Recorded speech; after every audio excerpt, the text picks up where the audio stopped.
کیا مغل واقعی ہندوستان فتح کرنے آئے تھے؟ وہ کسی سے بچ کر یہاں آئے تھے؟ یہ کہانی اس بادشاہ کی ہے جس کا اپنا گھر اپنی زمین سب چھن چکی تھی، جو فرغانہ کی زمین سے اٹھا لیکن وہاں ٹھہر نہ سکا۔ یہ کہانی بابر کی ہے اور اس درد کی جس نے اسے ہندوستان کی طرف دھکیل دیا۔ مڈل ایشیا میں بابر چاروں طرف سے شکست کھا رہا تھا۔ اس کی فوج کمزور تھی اور دشمن دن با دن مضبوط ہوتے جا رہے تھے۔ ازبک قبائل ایک ایک کر کے بابر کی ریاستیں چھین رہے تھے۔ بابر کے پاس نہ قلعے بچے، نہ شہر، نہ اپنی حکومت کی عزت۔ اپنوں کی بغاوت نے اس کی حالت اور بھی بدتر کر دی تھی۔ بابر کے پاس جینے کی جگہ نہیں تھی، نہ سکون، نہ تحفظ۔ جب اپنی زمین پر کہیں ٹھہرنے کی جگہ نہیں بچی تو بابر کی نظر ہندوستان پر گئی۔ ہندوستان اس وقت چھوٹے چھوٹے کمزور ریاستوں میں بٹا ہوا تھا جن میں کوئی ایک مستحکم اور طاقتور ریاست نہیں تھی۔ یہ بابر کے لیے ایک موقع تھا، زندگی بچانے کا، محفوظ رہنے کا اور دوبارہ اٹھ کھڑے ہونے کا۔ یہاں کی زمین نے اسے متوجہ کیا، نہ صرف دولت کے لیے بلکہ مستحکم اقتدار اور نئے مواقع کے لیے۔ بابر نے دیکھا کہ ہندوستان میں بادشاہوں کی آپسی لڑائیاں اور کمزور حکومتیں اسے اقتدار میں آنے کا موقع دے رہی ہے۔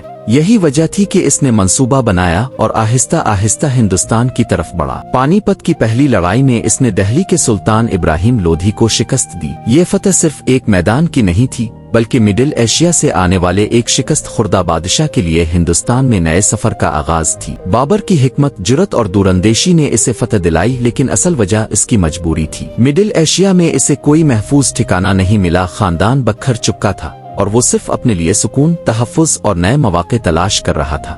ہندوستان کی کمزور سیاسی صورتحال نے اسے متوجہ کیا اور تاریخ نے اسے یہاں تک پہنچایا۔ بابر نے آہستہ آہستہ اقتدار مضبوط کیا اور اپنے حکمرانی کے اصول قائم کیے۔ اس نے دیکھا کہ مستحکم حکومت کی ضرورت ہے اور تجربے نے اسے سکھایا کہ لڑائی، سیاست اور دوراندیشی کامیابی کے لیے ضروری ہے۔ بابر کا ہندوستان آنا صرف فتح نہیں تھی بلکہ زندگی بچانے کی مجبوری، نئے مواقع کی تلاش اور سکون کی خواہش تھی۔ یہی وجہ تھی کہ ایک شکست خوردہ بادشاہ تاریخ کا سب سے بڑا سلطنت بنانے آیا۔ مغل آہستہ آہستہ پورے ہندوستان میں پھیل گئے، لیکن ہر قدم ان کی مجبوری، منصوبہ بندی اور دوراندیشی کا نتیجہ تھا۔ بابر کا یہاں آنا تاریخ کا موڑ بن گیا۔ مڈل ایشیا کی شکست کو پیچھے چھوڑ کر اس نے ہندوستان کی سیاست، کمزور ریاستوں کی لڑائیاں اور نئے مواقع کو پہچان کر تاریخ میں اپنی جگہ بنائی۔ یہی کہانی ہے کہ کیوں اور کیسے ایک آدمی جو اپنی مادری زمین سے بے گھر ہوا تھا، محفوظ رہنے اور نئے مواقع بنانے کے لیے ہندوستان کی زمین پر آیا۔